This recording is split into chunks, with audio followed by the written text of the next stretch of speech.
Most people watching this genuinely believe they think more deeply than average. Statistically, that cannot be true for everyone. But here is the more interesting part. The people most guilty of shallow thinking are also the least equipped to recognize it. Their own mental habits are blocking the very view they need. So here is the real question. What if you are one of them? Here are 8 behaviors, grounded in psychology, that expose thinking far more surface level than you might realize. Behavior number 1. Notice how you react when someone dismisses your opinion. Is there a sting, a quiet urge to re-establish your credibility? Psychologists call this contingent self-worth. Research shows that people who tie their identity to being seen as a deep thinker actually avoid intellectually demanding challenges. Because being wrong does not just feel like a mistake, it feels like a collapse of identity.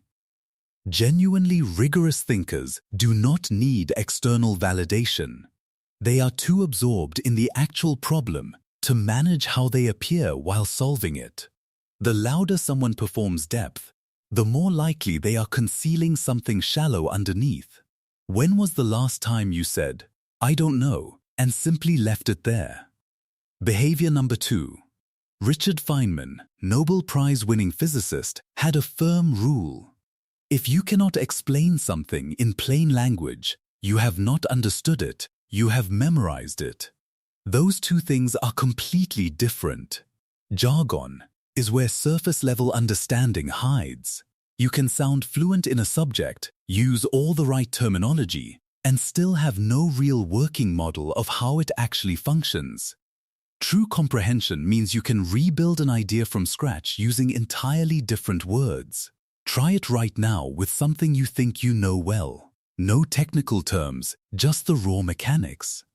If you instinctively reach for jargon because it feels easier rather than clearer, that impulse is the behavior to watch. Behavior number 3.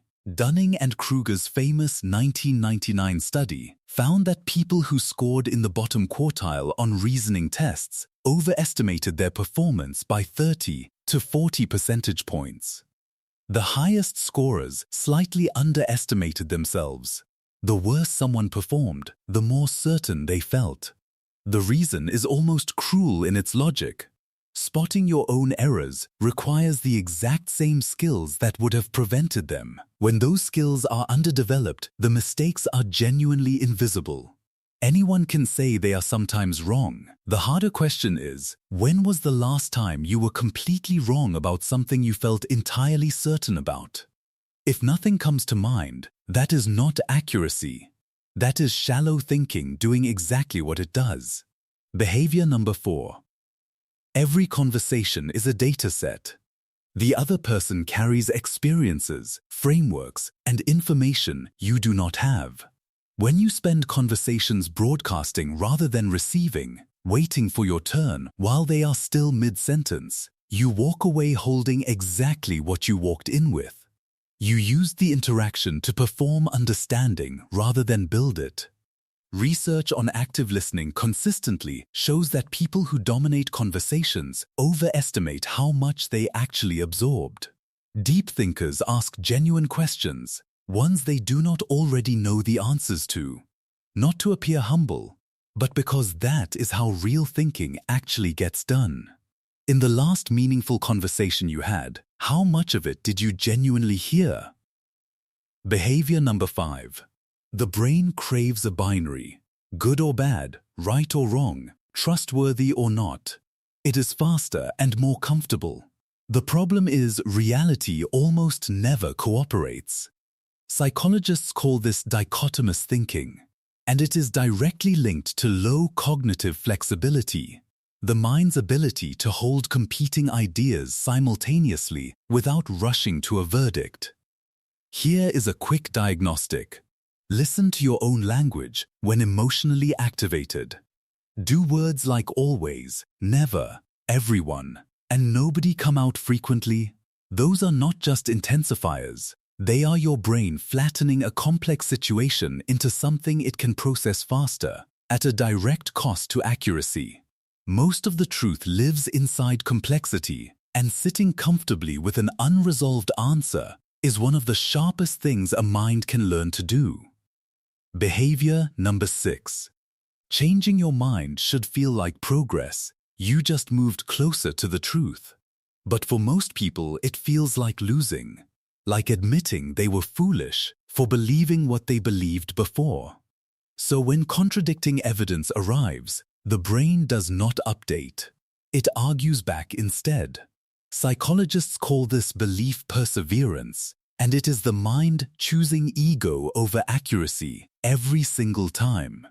What deep thinkers do differently is hold their positions loosely, not from lack of conviction, but because they understand an updated belief is simply a better belief. They want to be corrected when wrong. That hunger to get things right, even at the cost of being wrong first, is what intellectual honesty actually looks like. The last time someone challenged you, did you truly listen? Or did you already know you were going to disagree before they finished? Behavior number 7. Picture the person who always has a take on everything. Never stumped, never searching, never sitting with a question unanswered. That sounds like depth.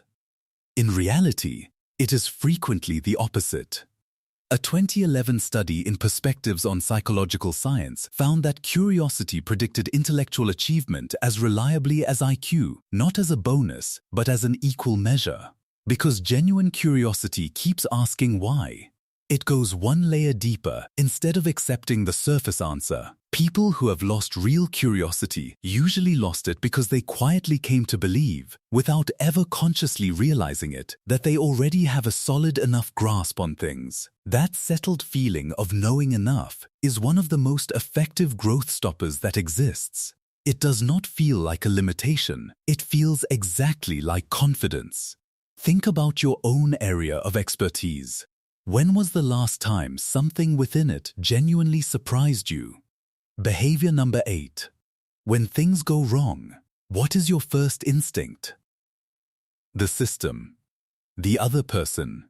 Bad timing. That is sometimes accurate, but when it is always the answer, something else is happening. Psychologists link chronic external blame to low metacognition, which is the ability to observe your own thinking, evaluate your own role in outcomes, and adjust accordingly. It is cognitively demanding, and when underdeveloped, the feedback loop never closes. Without that loop, you cycle through the same patterns indefinitely, just with new circumstances and new people cast in the same old roles. Think about the last significant thing that went wrong. How much of your mental energy went toward honestly examining your own contribution versus building the case for why it was not your fault? Not to punish yourself, but to actually learn something from it. The biggest sign of shallow thinking is not any one of these 8 behaviors. It is watching this entire video and feeling completely certain that none of them apply to you. And if you want to support these deep dives, hit that subscribe button.